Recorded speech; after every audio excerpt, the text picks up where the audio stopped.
ഷിഫയാണ്. ഒന്നും കിട്ടുന്നൊന്നുമില്ല, ഉടക്കുന്നത് മാത്രമേ ഉള്ളൂ. ഒരു ഏരി കിട്ടി എനിക്ക്. അപ്പോൾ പിന്നെ പതുക്കെ അങ്ങ് വിടാമെന്ന് വിചാരിക്കുക. നല്ല വെയിലുണ്ട്. എന്തായാലും അടുത്ത ലൊക്കേഷൻ ഖൽഹാത്താക്കാൻ തീരുമാനിച്ചിരിക്കുകയാണ്.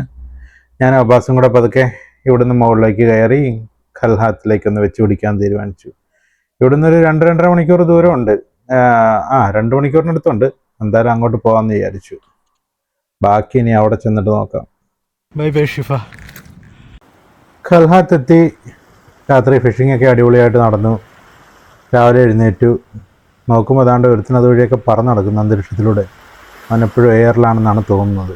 അതെന്തെങ്കിലും ആകട്ടെ, നമുക്ക് ചെറിയൊരു പണി കിട്ടി. രാത്രിയിൽ AC ഇട്ട് കിടന്നതിൻ്റെ ആണോ അതോ ലൈറ്റ് ഓൺ ആക്കിയിട്ടതിൻ്റെ ആണോ എന്താണെന്ന് അറിയത്തില്ല. രാവിലെ എഴുന്നേറ്റപ്പം വണ്ടിക്ക് ചെറിയൊരു പ്രശ്നം. നമ്മുടെ കാറിൻ്റെ ബാറ്ററി എന്തോ ചെറിയൊരു പ്രശ്നം എന്നാണെന്ന് തോന്നുന്നു. അവൻ സ്റ്റാർട്ടാകുന്നില്ല. ഓക്കെ, അത് കാരണം നമ്മളൊരു ജമ്പർ കേബിളൊക്കെ നമ്മുടെ കയ്യിലുണ്ട്. പക്ഷേ ചാർജ് ചെയ്യാനുള്ളൊരു സുനാമണി മാത്രം നമ്മുടെ കയ്യിലില്ല. അപ്പോഴാണ് കുറച്ച് ദൂരെയായിട്ട് ഒരു ഒമാനീസ് ഉണ്ടായിരുന്നു, അവരെ പോയി കണ്ടത്. അപ്പോൾ അവർ പറഞ്ഞു അവരുടെ കൂടെ കുട്ടികളൊക്കെ ഉണ്ട്, അതായത് വീട്ടിലോട്ട് പോകുമായിരുന്നു.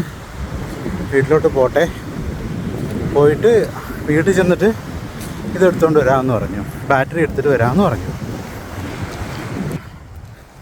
ഒരു ബാറ്ററി എടുത്തിട്ട് വരുമെന്നൊക്കെയാണ് പറയുന്നത്. നമുക്ക് നോക്കാം. അബ്ബാസ് അവിടെ വണ്ടി സ്റ്റാർട്ടാകാത്ത കാരണം കടൽ തീരത്ത് തിരയെണ്ണി നടപ്പുണ്ട്.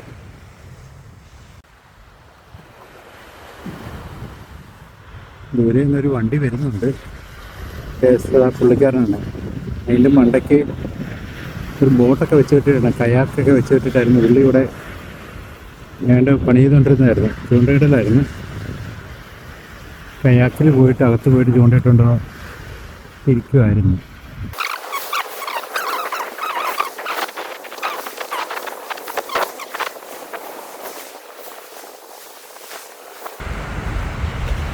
ചൂണ്ടയിടാൻ വേണ്ടി വന്നത് ഒറ്റ പട്ടിക്കുറുക്കനും ഇല്ലാത്ത ഒരു സ്ഥലത്തിൻ്റെ അങ്ങേയറ്റത്തെ മൂലയ്ക്കാണ്.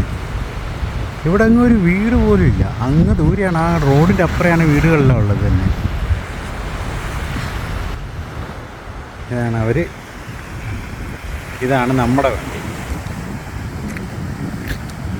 ഇനി അപ്പുറേ ഒന്നുമില്ല, ആ ഒരു കോർണറിലാണ് കൊണ്ടുവന്ന് നിർത്തിയിട്ടിരിക്കുന്നത്. ആരെങ്കിലും സഹായത്തിന് വിളിച്ചപ്പോലും വരാത്ത സ്ഥലമാണ്. അവർ വരുന്നുണ്ട്, നോക്കാം.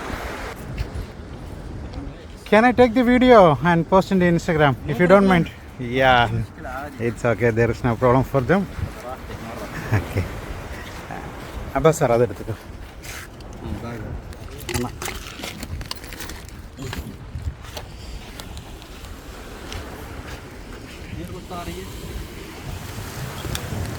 Ah.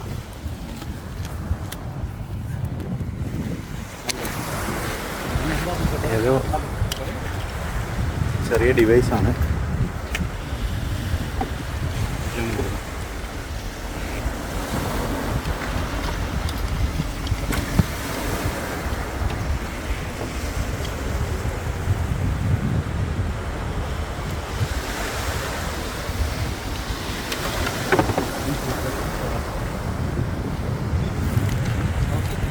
നല്ല മനുഷ്യരാണ്. അബ്ബാസ് ഒന്ന് തിരിച്ചേ.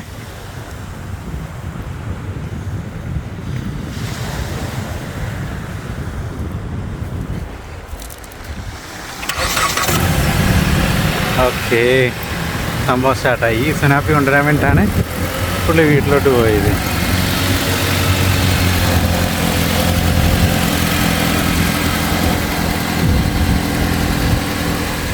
Okay, thank you Sadiq, thank you very much. Your good name? Khalid. Your good name sir? Muhammad. Thank you. Okay, okay. Thank you very much. Yeah, sure, thank you. They help us. Wow. നല്ല ആളുകൾ. എപ്പോഴും പറയുന്നത് ഒമാനികളെ പോലെ വേറെ ആളുകൾ വേറെ ഇല്ല എന്ന് തന്നെ പറയാൻ പറ്റും. അറ്റ്ലീസ്റ്റ് ഈ ഗൾഫ് റീജിയണിൽ ഉറപ്പായിട്ടും.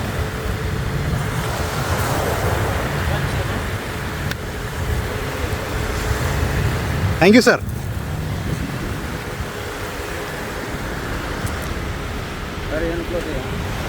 ആ ക്ലോസ് ചെയ്തു. ആ ഇല്ല.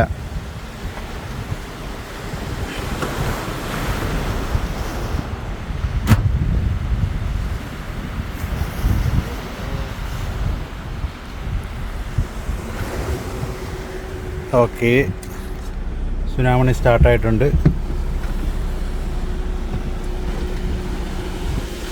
ഇനി ഇത് വർക്ക്ഷോപ്പിൽ നിന്ന് കാണിക്കാം പിന്നീട്, അത് പിന്നെ നോക്കാം.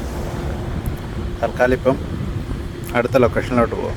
ഭക്ഷണം കഴിക്കണം, എന്നിട്ട് അടുത്ത ലൊക്കേഷനിലോട്ട് അവർ പോവുകയാണ്.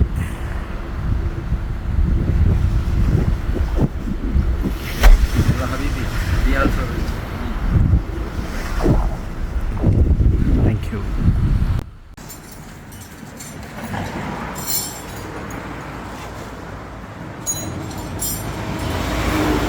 നമ്മളത് മാറുവാണ്. ഇനി അധികം വെച്ചുകൊണ്ടിരുന്നിട്ട് ഏതെങ്കിലും ഒരു റിമോട്ട് ലൊക്കേഷനിൽ ചെന്ന് പണി മേടിച്ച് ഇനി അവസാനം പിന്നെ ഹെൽപ്പ് ചെയ്യാനോ അല്ലാതെ അവിടെ പെട്ടു പോകുന്നതിനേക്കാൾ നല്ലത് ഇത് പണി കിട്ടിയപ്പോൾ തന്നെ മാറുന്നതാണ്. അതുകൊണ്ട് അത് മാറ്റിയിടുകയാണ്. ചേട്ടൻ വന്നിട്ടുണ്ട്, പുള്ളി ഒന്ന് ഹെൽപ്പ് ചെയ്ത് ഇത് മാറ്റിത്തരും. Thank you.